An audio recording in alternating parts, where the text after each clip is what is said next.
This is the aluminum wide body on a 2003 E46 BMW. It's a 330 four-door. If you haven't seen the video, some of you have been wanting to follow up on this car, but if you haven't seen the video, go to the link right here and you can see the first video and then come back. Basically, I've hand formed a wide body kit on this BMW. I wanted to do a four-door over a two-door. You can buy the kits. You can probably buy kits for the four doors, but you know, fabrication is what I do, so I like to make everything. Sorry we didn't actually film the building of the diffuser or the wheels or anything, but the cameraman lives a couple hours or hour and a half away or so, and so the planets aren't aligning. When I first built the wide body, I bought wheels for the car. I didn't want to pay the price tag that people have on like three-piece wheels for this car. You know, I didn't want to spend like $4 grand on a set of wheels. I had spacers to push the wheels that I bought out, but I didn't want to run spacers on it anymore. I wanted to have the actual BMW bolt pattern. So I actually contacted a company and became a dealer for buying the barrels, and made my centers and, you know, bent them up to the offset I wanted, and voila, I have handmade wheels.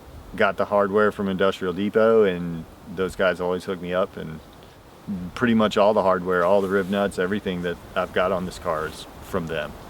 Put the wheels together and they fit superb. They fit better than the other ones. They actually ride better than the other ones because they don't have any spacers, and they're also not made in China.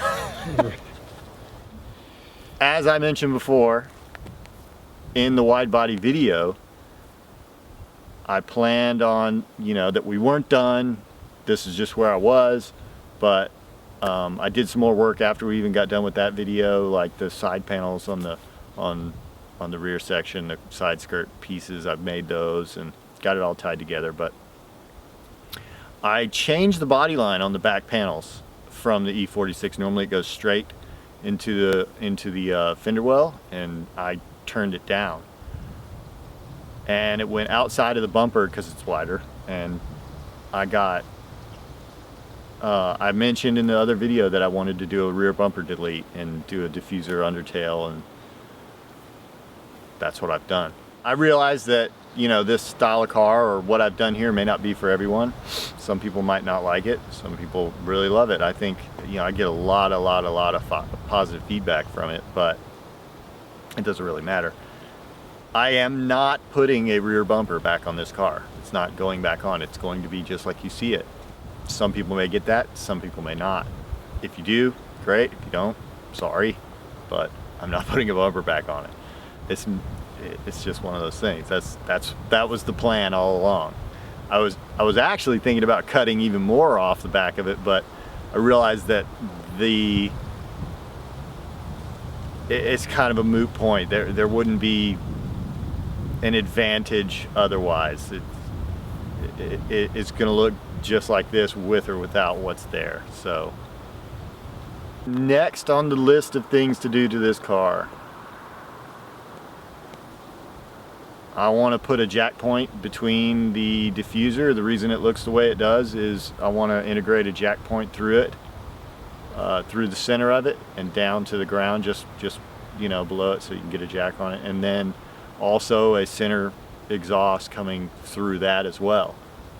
That's probably the next two things to do. Maybe the exhaust first, because I've got exhaust things to do. Like, it's on my list of things to do pretty soon. I didn't realize how unbelievably terrible the headers are on these cars. If you haven't seen them, go Google that. It's an amazing piece of,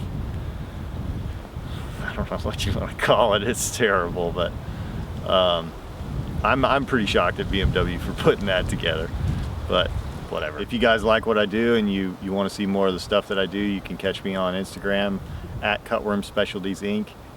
And you can catch me on Facebook at Cutworm Specialties. Also, you can go check out my website. I have a lot of information there about the shop at cutwormspecialties.com.